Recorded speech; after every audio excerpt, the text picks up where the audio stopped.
Honestly, I always wanted to build Havoc Rover, and today I'm going to be telling the reason why he's so good and why everyone should be playing him. I haven't built him yet since I'm waiting on Xiangli's release on Monday, but I kind of wanted to take a look at his kit and give you guys his best teams, weapons, and echoes. So without further ado, make sure you guys hit that like button and subscribe for more Wuthering Waves content and for you guys to win your next 50-50 on the next upcoming banner. And of course, let's get right into it.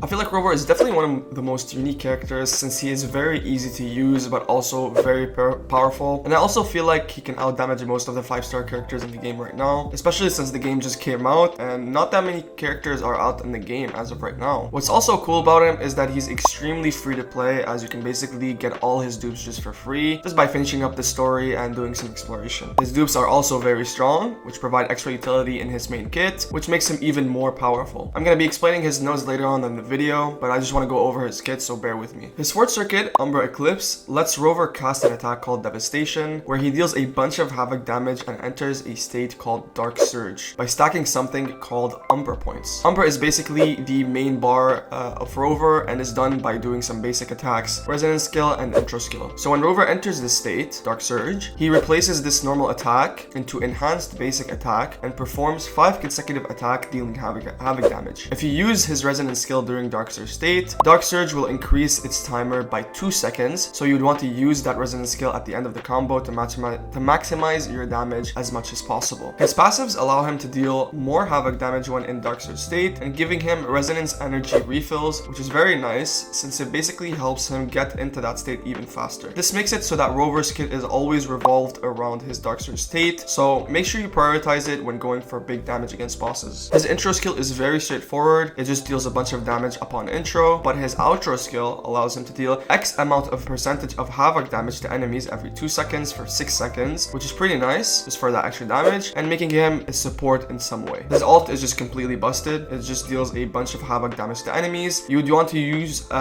this at the end of the combo when you used up all your Dark Surge state and when you stacked up a bunch of buffs from other resonators to help you deal damage, just like Verena. What's crazy about the ult is that it has a very high multiplier, so if you have a really well-built Rover with high crit rate and high crit damage, you'll be just one-shotting bosses like there's no tomorrow. It's actually crazy. His nodes are also very strong, allowing him to deal extra resonance skill damage bonus on sequence node 1, cooldown reset for resonance skill on sequence node 2, havoc resistance debuff to enemies on sequence node 4, extra basic attack damage when in Dark Surge states on sequence node 5, and finally a crit rate increase when in Dark Surge state on sequence node 6. So if you manage to get him to S6, he'll be like basically the most free-to-play character in the game. So finally, what I'd prioritize buffing for his skills is his fourth circuit, then his resonance liberation, and finally his resonance skill.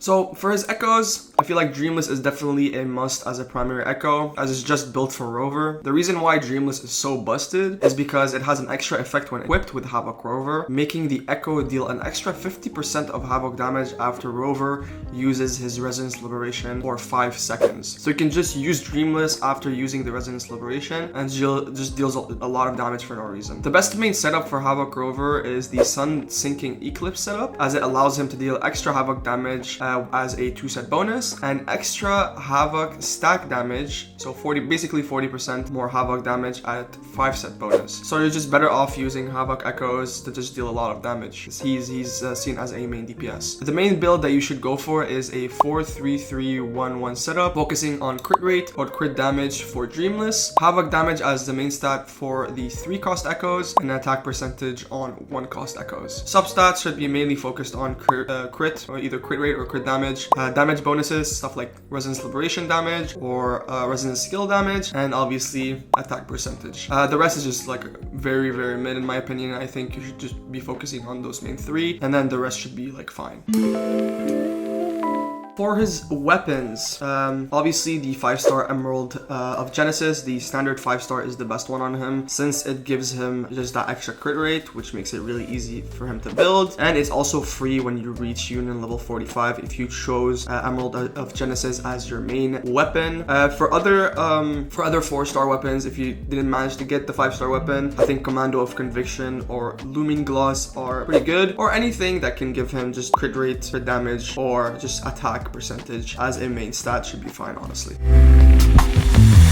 And finally, for his teams, there's a lot of ways you can use Havoc Rover, but he's mainly used in quick swap teams to deal a lot of damage. So characters like Encore are very good with him since you can just use her skill, swap out immediately into Rover and continue your combo. Verina obviously works very well with Rover since, you know, she can give him that extra sustain and even more buffs with her outer skill. You can also use Danjin as a substitute for Encore, but I'm not sure if that's the better option, honestly. Let me know in the comments down below what you guys think about that. I would be really happy to open up a discussion about it. For other sustain characters, other than Verina, you can use Baiji or Jianshin, but honestly, just get Verina at this point. Like, every single time I mention a team, Verina is in there, so just get Verina. Like, she's absolutely broken, gives a lot of sustain, gives a lot of damage bonuses, and is just very good. She doesn't even need to be built as well to be very useful, so you can just focus on building Rover and then you'll be fine, and Verina will do the job. So that was basically it for the video. If you guys enjoyed the video, please make sure to leave a like and subscribe for more Wuthering Waves content. If I don't manage to get Xiangli, I think Rover is on my next spot